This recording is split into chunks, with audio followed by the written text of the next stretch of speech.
For more on this, we're now joined by Thomas Sanderson. He is co-director and senior fellow in the Transnational Threats Project at the Center for Strategic and International Studies. Thanks so much for joining us. You're welcome. As we mentioned, British authorities are now getting involved in this. They're looking at that video of James Foley's murder. Why are Westerners joining in, and why is there such an appeal for these terror groups to get Westerners to join in? Well, I would first say that there are foreign fighters joining ISIS and other groups in Syria and Iraq from upwards of 80 countries, but about 3,000 of them come from the West. And these are individuals most often who are marginalized in their societies in the West, politically, economically, socially, culturally, and they are motivated by a range of reasons to go and fight there. And oftentimes it's the foreign fighters, the ones that come in after the fact, who are not locals, who are the most extreme of all of them and have something to prove and want to show just how strong or vicious or active they can be. And it looks like that's the case here with the murder of James Foley. So were you surprised at all, or do you think people are surprised when they heard that the person in this video apparently had a British accent? Well, I don't think at this point, simply because we have a long history now of foreign fighters. We look back to the war in Iraq from 2003 to 2010.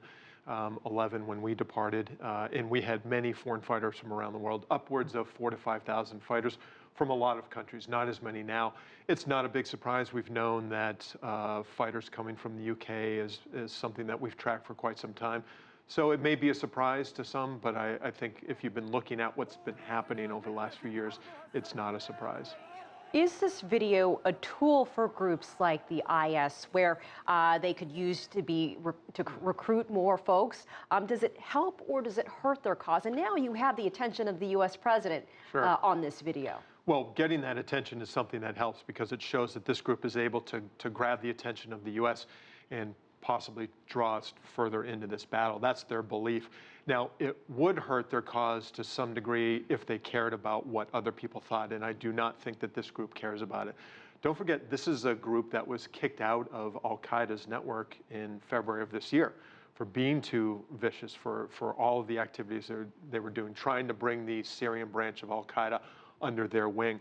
So this is a group that does not care about public relations in that sense. And this kind of vicious activity in the overall battle against the range of foes that ISIS views is something that is empowering to a lot of individuals overseas, and that's very problematic. So in this case, do you think that it accomplished what it set out to do with this video and putting it out there? I think what they set out to do is to terrorize and frighten Americans, possibly to get people to push against U.S. intervention, but that will not happen.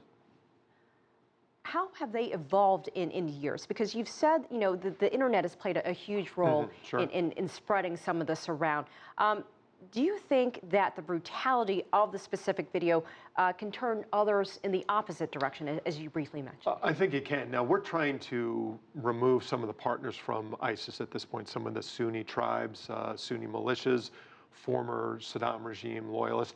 I don't think the video is going to turn them away, but enough events and enough issues and things that happen with ISIS could turn people against it. But they're not relying on donations from all around the world, as has been the case in the past.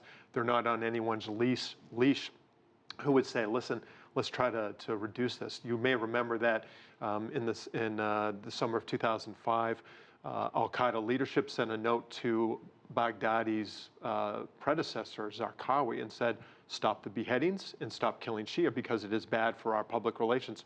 He didn't care, and Baghdadi is even worse than that. So they're not really worried too much about people pulling back their support. I think they've got more than enough people from, again, upwards of 80 countries who are coming to fight, and they have certainly enough revenue locally to keep this going.